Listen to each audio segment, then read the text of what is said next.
मैं जम्मू कश्मीर का इसलिए मैंने दौरा किया क्योंकि यहाँ पे डीडीसी के चुनाव जो भारतीय जनता पार्टी की जो गवर्नमेंट है सेंट्रल की, उन्होंने अचानक से डिक्लेयर कर दिए और मेरी सॉलिडारिटी दिखाने के लिए कि मैं पार्टी, हमारी जो पार्टी के अध्यक्ष और उनके सभी साथी चुनाव लड़ने में व्यस्त है।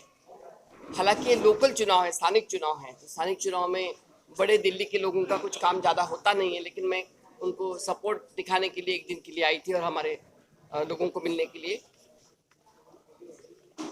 एक तो कोविड के सिचुएशन में ये चुनाव गवर्नमेंट ने लिए है, मुझे लगता है कि बहुत ही गलत बात हुई, क्योंकि बहुत सारे हमारे लीडर्स हैं जो चुनाव में थे वो कोविड से ग्रस्त है। आज भी आईसीयू में हमारे एक भूतपूर्व सांसद मदन लाल जी आईसीयू में है, उनका बेटा भी एडमिट है। बहुत सारे लोग हमारे एडमिटेड हैं। हमारी महिला कांग्रेस के अध्यक्षा को कोविड हुआ है, हमारे यूथ कांग्रेस के अध्यक्ष को कोविड हुआ है। तो ये ऐसे हालात में उन्होंने करने नहीं चाहिए थे, तो भी उन्होंने चुनाव लिए हैं। ऐसे अगर चुनाव वो ये लेते हैं तो मैं अपील करती हूँ और मैं आह्वान करती हूँ कि अगर ये चुनाव वो लेते हैं तो जल्द से जल्द असेंबली के भी चुनाव डिक्लेयर करें और असेंबली के चुनाव ले और यहाँ पे एक लोक नियुक्त सरकार हो जाए जम्मू कश्मीर में। ये उन्होंने करना चाहिए, ये हमारी मांग है। मैं यहाँ आने के बाद देख रही हूँ कि सिक्योरिटी का बहुत बड़ा प्रॉब्लम हमारे लोगों को, जो अध्यक्ष सहित हमारे सभी लोगों की सिक्योरिटी निकाल दी गई है। तो इस हालात में हमारे लोग कैसे चुनाव लड़ेंगे? जो आप पिक एंड चूज करके सिक्योरिटी देंगे और जो लोग विरोधी पार्टी के उनको सिक्योरिटी नहीं देंगे, जिनको खतरा है, जिनके लिए पहले सिक्योरिटी थी, उनको 2 दिन पहले उनकी भी सिक्योरिटी निकाल दी है। तो उसके लिए भी हम अपील करते हैं कि वो सिक्योरिटी वापस देनी चाहिए। और दूसरी बात यह है कि ये इतने स्थानिक चुनाव में बीजेपी के एंटायर लीडरशिप और बीजेपी के एंटायर जो एक्टर एक्ट्रेसेस है वो यहाँ आई हैं।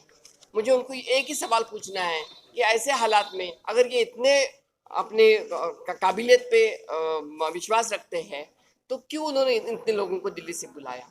क्यों अपने लोगों को नहीं चुनाव लड़ने दिया, लोकल लोगों को? क्योंकि ये तो चुनाव लोकल है, यहाँ पे उनको किसी के आने की जरूरत नहीं थी। और मुझे दूसरा भी एक बात लगता है कि जो बात हम बार बार बोल रहे हैं कि स्टेटहुड देने की, जो कांग्रेस की हमेशा दिल की बात रही है, तो स्टेटहुड देने के लिए बीजेपी ने क्या करना है, सेंट्रल गवर्नमेंट ने इसके लिए क्या किया है, वो भी अभी इस चुनाव के उपलक्ष्य में उन्हें बोलना चाहिए, एक्सप्लेन करना चाहिए। इस प्रदेश की मांग है कि जो 3 मुद्दे कांग्रेस ने उठाए हैं कि हमारा स्टेटहुड वापस करिए, प्रदेश तत्व में बहाल कीजिए, जो यूटी में बदला है वो हमें चाहिए, हमारे लोगों को रोजगार है वो रोजगार छीनने नहीं जाने चाहिए। इसलिए आप लॉफुली क्या करते हैं, जो हमारे साथ वाले हिमाचल में हो रहा है 118 आर्टिकल के अनुसार, वहाँ पे जमीन कोई नहीं ले सकता है, जमीन का अधिकार वापस दे दे और हमारे लोगों की नौकरियां, बेरोजगारों की नौकरियां यही मिले लोकल लोगों को। ये हमारी 3 मांगों के लिए बीजेपी ने अपना जो स्टैंड है वो क्लियर करना चाहिए, ये हमारा कहना है। आपको मिलके बहुत खुशी हुई, धन्यवाद। हम ये सवाल आपने उनको पूछना चाहिए, हम कैसे बताएंगे? ऐसा तो नहीं कि जिन जिन दूर दराज इलाकों में अगर आप भी जाना चाहें वहां पर जा नहीं पाएंगे? बिल्कुल, हम तो यही बोलेंगे कि उनका, इनकी इच्छा ही नहीं कि हमारी लीडरशिप आ जाए यहाँ पे, लेकिन हमने भी यही किया कि मीर साहब को कम से कम, हमारे जो प्रदेश अध्यक्ष है उनकी भी लिस्ट सिक्योरिटी उन्होंने निकाल दी है। इसका मतलब साफ है, उनका उनका उद्देश्य साफ है कि उनको चाहिए कि हमारे कोई भी लोग घूमे नहीं और प्रचार न करें। ये सब आपसे नहीं, देखो, जान तो पहले अल्लाह ताला बचाता है, मगर सरकारों का फर्ज है। हमने लगातार लेफ्टिनेंट गवर्नर साहब को मिल के भी ये कहा, हमने कहा एक फार्मूला बनाइए, अगर नेशनल पार्टीज के ओहदेदार है वो देख लीजिए, डिफरेंट पार्टीज के एक्स एमएलए एक्स में से, आज तो सारे एक्स हैं, आज कोई सिटिंग नहीं है, आप रूलिंग पार्टी के, दिल्ली में रूलिंग पार्टी के लोगों को वजारत रोड में अभी भी मिनिस्ट्रियल बंगलों में बिठा रखे हो और उनको Z+ सिक्योरिटी दे रहे हो, तो ये कौन सा नजरिया है कि उनको लिए सब कुछ अरेंज है और जो नेशनल पार्टी के दूसरे ओहदेदार हैं कांग्रेस पार्टी के, उनको आप बिल्कुल ही फैसिलिटेट नहीं कर रहे? तो आपके पास कौन सी ऐसी सर्टिफिकेट है कि कोई खुदा न खास्ता ऐसा हादसा ना हो? हादसा होने के बाद सब रोते हैं, मगर सरकारों की ड्यूटी है कि हादसा ना हो, सबकी जान सुरक्षित हो और पॉलिटिकली सब लोग अपनी मूवमेंट बनाए रखें, उसी को हेल्दी इलेक्शन कहें, वरना तो ये मैनेज इलेक्शन कल कहा जाएगा। केंद्र सरकार जानबूझ के ऐसा कर रही है?